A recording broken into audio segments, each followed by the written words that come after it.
right, everybody, settle down, settle down. It is time for the final session, the senior year of the Umbrella Pod Academy. I'm one of your teachers, Alex.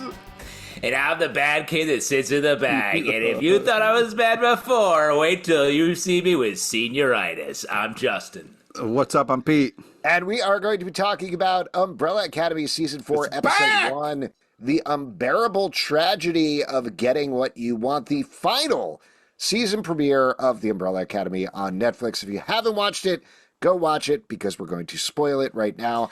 And real quick, just before you get into it, for those of you that don't know, Alex is in full Mrs. Doubtfire getup when he does this intro. And he slowly peels it off over the course of the podcast. It's very hot. Horrifying. It's hot, though. It's hot. It's like 90 degrees outside. I can't wear this forever. Rest in peace, drive-by fruiting. It was a drive-by fruiting, but we're going to take our time talking about this show because we're going to say goodbye to it with the shortest season ever, 6 episodes instead of 10. They're all out now, but we're going to go one by one and take our sweet little time with it. Yeah, I got to each morsel, just savor it. I'd like to start by saying I'm so happy the show is back. Sometimes when you start a new season of something, there's a little nervous energy. For me, I was just like, oh man, I can't wait to see the gang, Klaus and everybody. It's a fun show. It's an insane show, but they have great characters on this show. So I was excited. Plus the new addition of Gene and Jean. What a last hurrah to go out on. Well, hold on. Just brief bit of recap about the episode, just in case people are listening to this later. So there's actually a fair amount of recap right at the top of the episode, but really all you need to know is the members of the Umbrella Academy are in a new timeline where they're powerless, and Reginald Hargreeves, with his wife, who is now alive, is not exactly in charge of the entire world, but he's the biggest, most powerful businessman. He's the elite in the entire world. And after that little bit, picking up from the end of the last season where everybody separated, we're about, 5 years down the road? Six. Six years down the road, where they're all doing their own thing. They've kept in touch, and ultimately over the course of the episode, they get back together for a birthday party. Diego and Lila have kids now, so one of their kids Grace is having a birthday party. They get back together for that. Victor gets kidnapped by David Cross, and they get back together for that again to playing see himself. Victor. Basically himself. By the end of the episode, they all probably have their powers back based on some shenanigans from Ben. And just a little note about Ben. This is, if you forgot, a alternate universe Ben from the previous season who is not the same Ben who died before the show even started. But it is great to see Ben get his due because he was missing for a lot of the show. So it's nice to see a heavy Ben last season because we didn't get the Ben that we were denied him. Well, we should also say, importantly, this is not the Ben that Klaus had the spirit of in his that had a relationship with. So I think that is going to be a factor going forward, I would say. Before we get into it, though, man, just turning this episode on and going like, wow, all the stuff in the hotel, the wild turnabouts that happened, it was really nice to just be back in this world. And I will say, the part about the marigolds and the machine, I was like, did I watch this? Yeah, I was like, so foreign. I will tell you, I remember all the stuff with the machine. I haven't gone back and watched it, but I feel like they added a line there because I don't remember anybody mentioning Marigold. And then suddenly, like towards the end of the episode, when they pull out that glaring jar and everybody's like, oh, Marigold, that's Marigold. I know what Marigold did. I was like, do we? I thought it was like before. From that floating star or whatever was in the basement, it almost looked like the same kind of color as that. They have hinted at it before. I'm 100% sure of that. Where you saw Hargreeves on his alien planet or whatever, I don't think that's been specified, letting this marigold go, which caused the simultaneous birth of all of these kids who formed the Umbrella Academy. The assumption is that it gave them powers, and we saw him sucking those same particles out of everybody at the end of last season to power his machine, which, if I remember correctly, they were like, how dare you? You're never going to use that machine to change the timelines. And then they killed him by slicing his head. And then Allison was like, we should use this machine to change the timelines. They're like, good idea, go for it. And then she did it. So there was a lot of back and forth about that, but I really don't remember everybody being on board with the name of these particles as Marigold, and we know they give us superpowers. Yeah, maybe there's a little Mandela effect going on there, or Marigoldola effect. Oh, there we go. Look at that, huh? Well, and that's a cool idea. If they, because that's what's happening in the show. That's what this plot of the season. It's definitely like a Mandela effect thing. They call it the umbrella effect. What a great way to sort of play that, to show us by doing it to us. Mm-hmm. That's cool. I think that's cool if that's what happened. But I definitely was like shocked by that stuff in the machine, especially because then when we got to them walking out into the garden and it's 2019, they don't have their powers. I was like, yes. And Hargreeves is watching with his wife above. It's like, I remember all that. That one little bit, definitely, I really identified with all of the folks in that big weird meeting with the jeans. Yep. You wanted to slip in those jeans, is what you're saying? Yeah, exactly. You don't know. Nice. Wrong podcast to bring that up.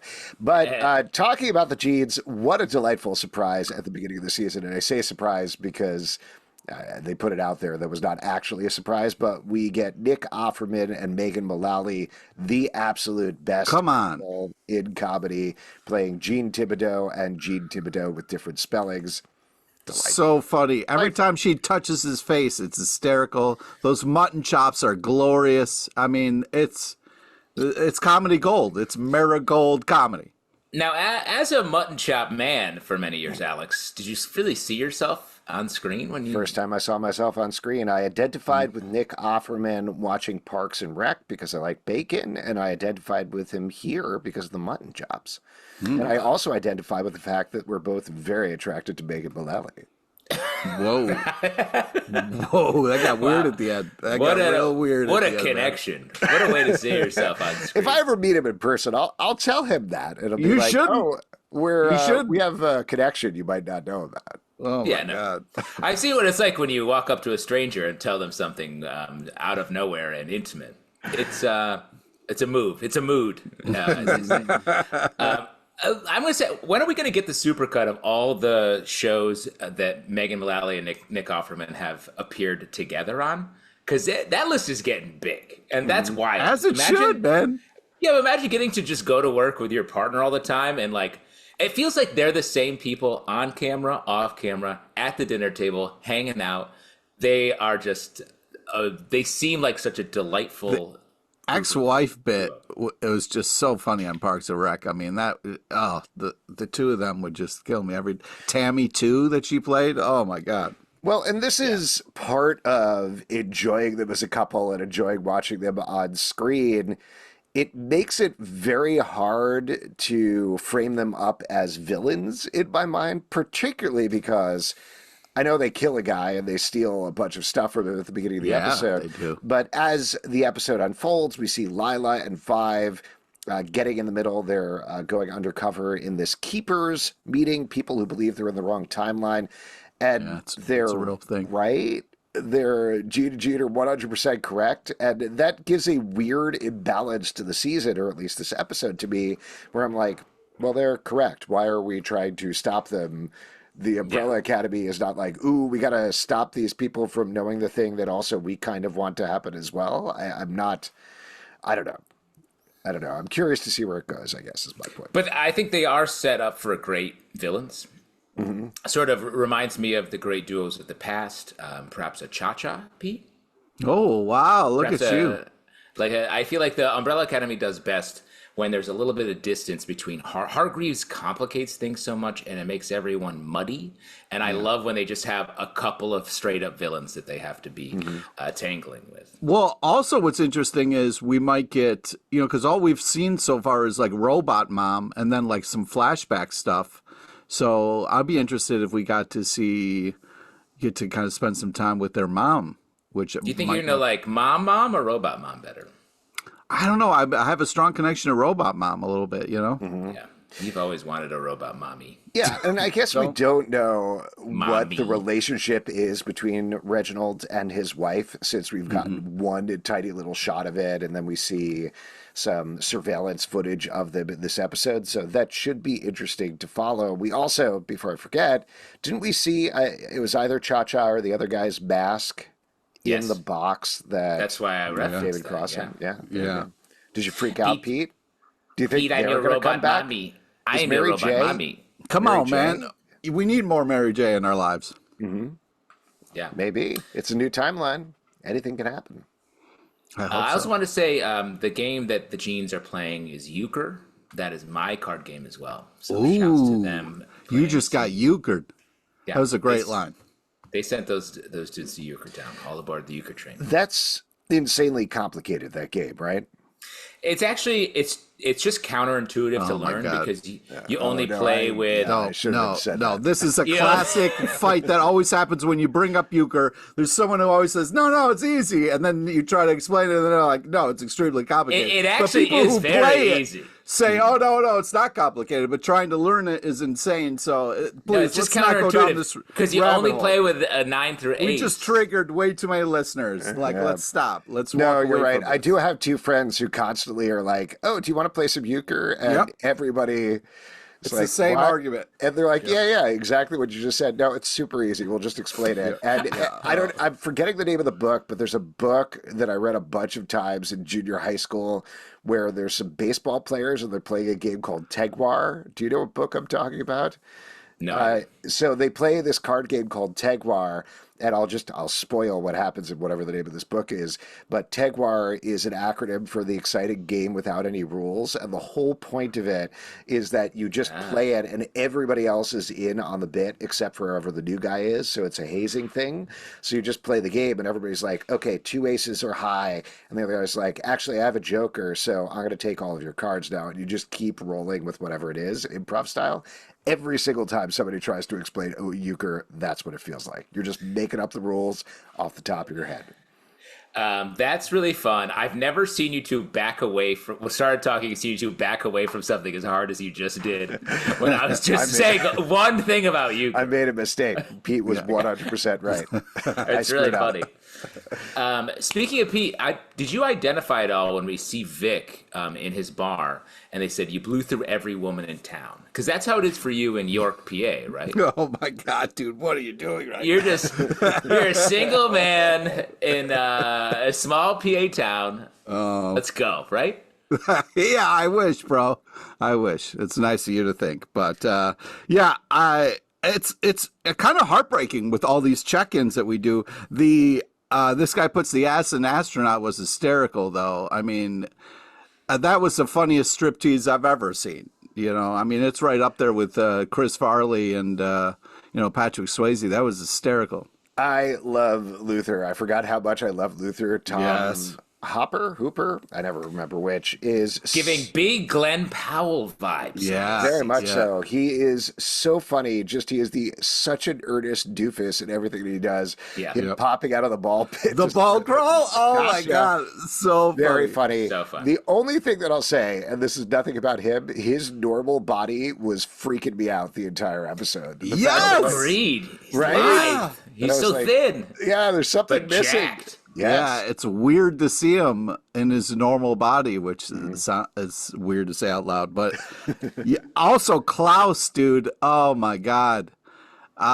Sober Klaus is a lot to take. I feel so bad for Klaus. He's been through so much, and it's like I don't want this guy to break his sober streak, but we need him back. This isn't the Klaus we know and love. But Saki doesn't count. Yeah, great line there.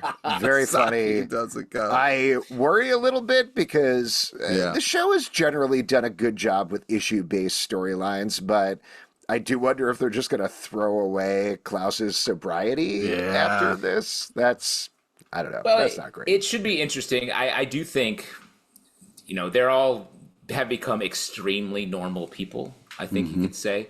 Or that feels like what the point is.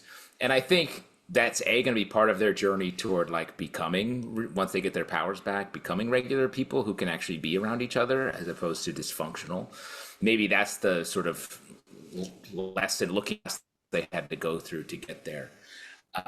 But yeah, the Klaus thing, because you sort of are like, he's much less fun, as a character, but he seems much healthier, except for his sort of seeming fear of it. Except he's scared of the world and won't leave his house. Yeah, it's tough. I also really like the fact, and this is maybe a greater comment on the episode and hopefully the season as well, but I like the fact that Klaus was living with Allison. They are still friends. Yeah. And I also like the fact that despite everybody being like, we don't want to get back together, they do pretty quickly, which never happens on the Umbrella Academy. We've had it was nice at the first episode. They're like, okay, right, which that is such a relief. Like, granted, we have 6 episodes, so maybe they certainly split up at the end of this episode, so maybe we're up in for 5 more episodes before they get back together. But it's such an annoying part of the show that they're constantly like, we're not a team, I hate you, I'm gone, or I don't want to see that person. Here, maybe for the first time, it really felt like they are a family, and it felt like the family thing of like, I guess I should see everybody, but I'd really rather be working at my bar. So where's Victor line was funny. That was a go-to thing for people. Like anytime a lull in the conversation, like, where's Victor? I thought that was really, I mean, there's a lot of amazing stuff. Also, the 2 moms smoking in the van was such a hilarious scene. It was fun to see Allison and just like so that was such a fun scene before it got tense, and them just giggling was such a cool kind of moment. And I would say on the sort of family of it all, this is the first time, as opposed to them just rejecting each other and pushing away, they're actually, the pull is together, like you're saying, Alex. And Allison's the weird one for not doing it, and she's resisting it, and they're all like, come on, just get her, just tell her. So like that's a nice gathering rather than a rejection. Just going back a little bit, 2 things. How about the needle drop in this episode of "You and Me, Baby Ain't Nothing But Mammals"? I was like, God, I haven't heard this song both once. times it came on. It was amazing. I haven't heard that song, I think, once in 15 years. Yeah. Wow. So shouts to them for finding a needle drop that hasn't been exploited, and the use of "Getting Horny Now" as a little pop up in the sky. I was like, nicely done. I agree with you as a fun needle drop and a fun dance for Luther, but this comes back to one of my main frustrations with this show. It's addiction to playing an entire song in the middle of the episode. Yeah, agree. Drives me insane. At a certain point, I was like, stop it. Stop playing the song. Move on to, this is too long. You do not need to play all 4 minutes of this song. 2 minutes max. They're good at the needle drop, but they need to work on the needle pickup. Just need to pick that needle up. Yep. No, I like it. They're confident in their music. They are. The other thing I was going to say is, how about Diego with his piss bottle driving? Oh, man, Diego. How did that not come back? That was the weirdest part to me, because it was like, this is such a weird, gross detail that you're throwing in here, that Diego pisses in a bottle and throws it back in the truck, and then we don't see it again. Oh, we'll see it again. I bet we see it. You think so? Somebody's going to try to drink it or something? That's the constant threat. Have you guys ever peed into a bottle in a car? What I've learned from doing podcasts with you for many years is I shouldn't answer this question. I should ask you, hey, Justin, it seems like you have a story you would like to share, so please, by all means. I mean, I have done it, but I'm just saying there's no story. I was just trying to pull the room. It seems like see if I'm the weird one. It seems like maybe there's a... No, I'm looking for, like the Umbrella Academy, I'm trying to find some sort of found family moment here between us, where are we piss bottle brothers or are we not? I don't think I'm a piss bottle brother. I'm sorry. I mean, I've been on long trips. You know what I mean? Okay, but that's a real thing for FedEx drivers is they gotta, and people who work at Amazon. It's a sad fact that true. Sometimes and that's they I think what they're getting at. Yeah. There was a movie about that, Nomadland. Yeah. That's right. I don't think that's what it was about, but okay. No, it wasn't about specifically peeing in bottles. It was not the version I saw. No, I remember that. That was the whole movie. It was great. Yes, I like Diego in this episode. I think the tension between him and Lila is interesting. It really plays off of everything we know about the couple. The whole conversation about East Side pinatas versus The pinata West Side, thing was just so funny. And the fact that Luther got frustrated and goes, all right, I'm going in. Like he's going to save the day and break open this pinata. Oh, just so great. And before that, the Ben going to jail for crypto Web3 stuff, I thought was a great sort of topical detail to put in there. And he is so miserable. Is he going to become a more friendly Ben, a gentle Ben? Gentle Ben. Well, that's what we need is a better Ben for sure. But I also think that the title of this episode and then the moment that Diego has at this insane kid's birthday party, which, probably is just a Tuesday for you guys, but like that place my kids celebrate insane. their birthdays every Tuesday. You're correct. Okay, cool. Well, that's why your son's like 107, right? Yeah, congratulations. Too many candles. I'm going broke on candles, man. Yeah. But that's the thing of like he's got the happy ending. He has the greatest life, and it's still miserable for him. Diego? So yeah. He's pretty miserable throughout. He's spying on his wife. I mean, and that's the she thing. is But lying he to him. has the happy ending. That's what I thought. Like the title of the episode I don't think it's necessarily the happy ending so much. What they got was freedom from the Umbrella Academy, and that's what they wanted all the time. They were like, I don't want these powers anymore. I don't want to have to work for Dad. Leave me alone. And they don't have it, and they got that, so now they can lead normal lives. But none of them are doing great. I mean, I will say Victor seems to be doing pretty well, other than the fact that he's constantly getting slapped by people. But like, he owns a bar. Oh, but Victor seems the least happy. Yeah, Victor is miserable. What are you talking about? I mean, sure, he owns a bar, and that's a pretty sweet, setup. But he's not pissy. He's not a piss bottle, brother. Right. I mean, you don't know that. You don't know bars are expensive. It's a long man. drive. Victor talked about how long the drive is. You don't know. Good point. Nova Scotia. I do have questions about where everybody is living and how fast they can get to the places they're living, because there seems to be a lot of portal travel going on. I'm sorry, Alex, but we as a culture have moved on from distances mattering in our content. Have you watched Star Wars? Have you watched MCU? Have you watched anything? Everyone be traveling. Yeah. I will say I do think the scene in the indoor amusement park place, it was such like just network drama. It was like This Is Us, except with all these people. I don't know, Pete, you're a This Is Us watcher, so that's right. And I'm rewatching it with the new podcast that's going on. So is it called This Was Us? Cuss? Nope. No. This was Us. Yeah. Is it called This Was Us? Not you're saying it fast and making it sound like it's you're almost saying Mike Wazowski, which is kind of fun. This Was Us. Mike Wazowski. Is the podcast called Mike Wazowski? Yeah, I think that's is it hosted by Mike Wazowski? And just as a follow-up, where in the Monsters continuity is it? Is it post? In between. Inc? It's in between. Monsters U and Monsters Inc. Because Monsters U brings you like almost right up to the beginning of Monsters Inc. So that's true. Amazing. Almost. Wow, crazy that they can thread the continuity of the Monster series like that. Yeah. And Monsters at Work, do those characters play in at all?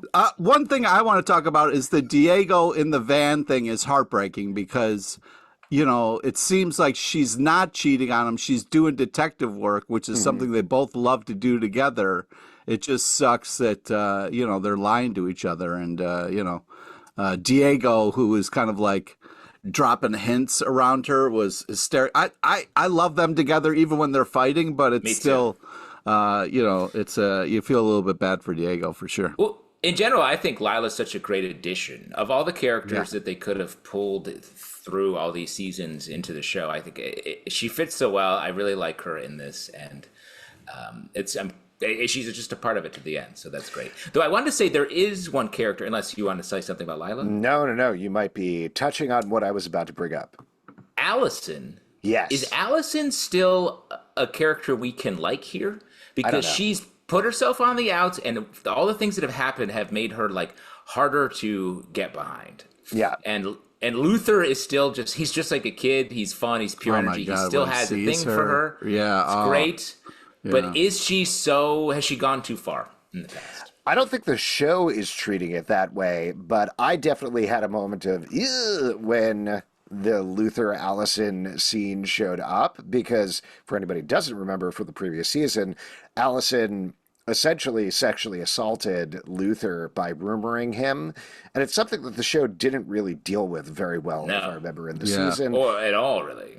What they are dealing with here is more about Allison making a deal with Reginald Hargreeves to reboot the universe, and then rebooting the universe, and now they're trapped in there. And that feels to me, that's the thing that, like, everybody's like, I don't love Allison, and Allison is nervous about. Luther, meanwhile, I don't think they're even going to refer to that. They're not even going to talk about that event at all, which is too bad, because it's very much on my mind when I'm watching this stuff. Agreed. So that's why I feel like, can she really get back to a spot where we can back that romance, or like, I don't know. I don't know if we can back that romance, and I certainly, to your point, felt they were going that route, but he also name dropped Sloane and it talks about like, I wish we had that, or something along those lines. So I don't know. Whatever it is, I think it's much more about her getting back with the family than anything. I would love to see, we didn't really, Victor was kidnapped or whatever, but we didn't get any good Alice and Victor time, and they have such a connection. That's what I want to see over Allison and Luther at this point. Right. But remind me, Luther almost got married, or did get married? He did get married. Yeah, he did get married to Sloane, and then what happened there? The Sparrow Academy all died, and when they rebooted the universe, I guess we don't know whether they got rebooted too or not. Because, I'm pulling for Sloane and Luther. Yeah, well, we'll see. It's surprising they didn't deal with that at all. There was also what seemed like two Bens, if you remember. There was Ben walking away in 2019, and then we got that end credit scene with a separate Ben on the train. I don't know. There's enough time in there that it feels like we could have popped up with doubles of everybody, and that's what we're dealing with, but I guess not. Also, we can get a Ben battle? The Ben at the end here, who had the fun line of "see you on the other side, fuck faces," as he just drank the marigold straight. And he had given them. They all got the marigold in the shot. Right. Maybe. I mean, that's what we're led to. Yeah, he was taking it straight, not mixing it with the liquor. Just it was weird marigold. that they all sat down at what is essentially a Benihana, and then we're like, we got to go before the food comes. But he hasn't even flipped the shrimp tail into his hat. You can't leave before that. That's fucked up. So disrespectful. Yeah, you sit down at hibachi, and like one man's going to sit there and eat that shocking amount of fried rice that guy's working his ass off, flipping that egg around, catching it on the side, breaking it so it opens up, no shells in there, mixing it up. Everyone gets an onion volcano. What are we doing here, Academy? We've all been there. We all know what you're talking about. I'm disgusted by this Academy. That's why it's the umbrella effect. Yeah. No Academy yet. What else have we didn't talk about 5 too much. Always great to see him. The mustache was hysterical. Yeah, 6 stash, and by that I mean ill. Like, yuck. But very funny. What? I don't know. His whole costume being like, I'm a 1930s newsboy, I thought was very funny. And I don't know what his motivation is at this point, because like I said, they should be like, yes, Gene, you are correct, versus working against them as part of the CIA. So I don't know what's going on with him yet, but I think he's trying to, his whole thing is being a sneak. And so I think he's like, how can I sneak around? He can't just come straight at it. But also, you take one look at Gene, and you're like, these people are tricky. Mm-hmm. They shot that guy, and his head was so big it bled too much at the beginning of the episode. Yeah.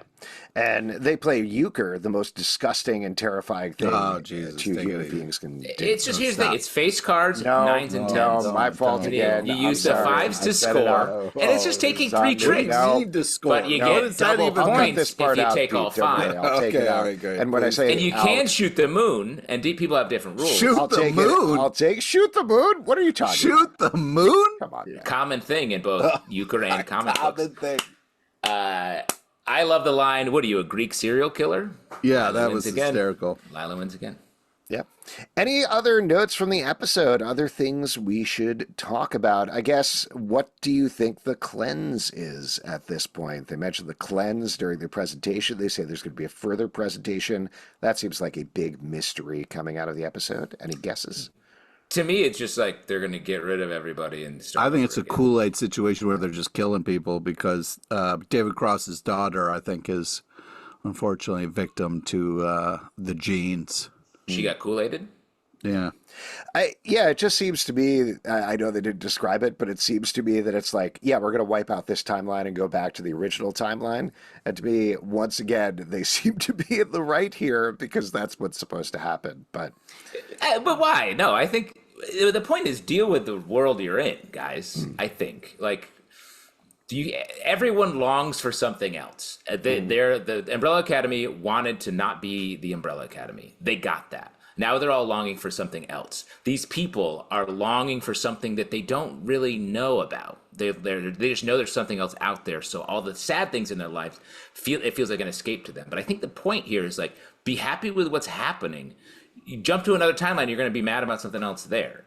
Yeah. So that to me, the lesson, the cleanse feels like, we're getting rid of the bad stuff. But no, you're getting rid of everything, and then you're going to get other stuff that is bad and also good.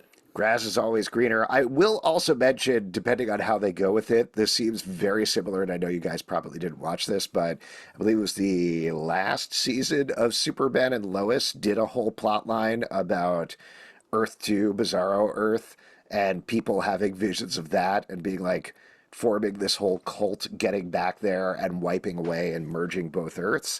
So I don't know. Maybe that is just it's a sci-fi trope, mind you, but it would be interesting to see whether it ends up being the exact same thing and it's just a side effect of this taking 2 years to come out. So, yeah. We'll the podcast is called That Was Us. Just to be clear, I had to look that up. All right. Oh, wow. It took you a full half hour. Yeah. Yep. Anything else y'all want to mention? I'm just excited to have this show back. It's super fun. Crazy first issue. This show sets a high bar, so it'll be interesting to see if all these last episodes are bangers. I hope that they are. And I don't know. It's weird because I don't know where to go with Klaus. I'm so happy he's here, but he's so afraid of life. It's almost heartbreaking. But it'll be interesting to see what happens with Klaus, man. He's the only hero left. He's a crossing guard. Yeah, the real heroes. Mm-hmm. Mm-hmm. Before we wrap up here, I think this is what we do on this podcast. Who got top marks this episode at the Podcademy? Pete, who are you giving top marks to? I'm going to have to go with number 5. He's pushing the team. He was like, hey, give us 24 hours. We'll solve this. He's working the CIA beat. He's working these truthers or whoever they are. And keepers. Sorry. And so it's one of those things where I feel like at least he's moving things forward and, trying to get to the bottom of stuff, which I appreciate. Justin, what about you? Who gets top marks this episode?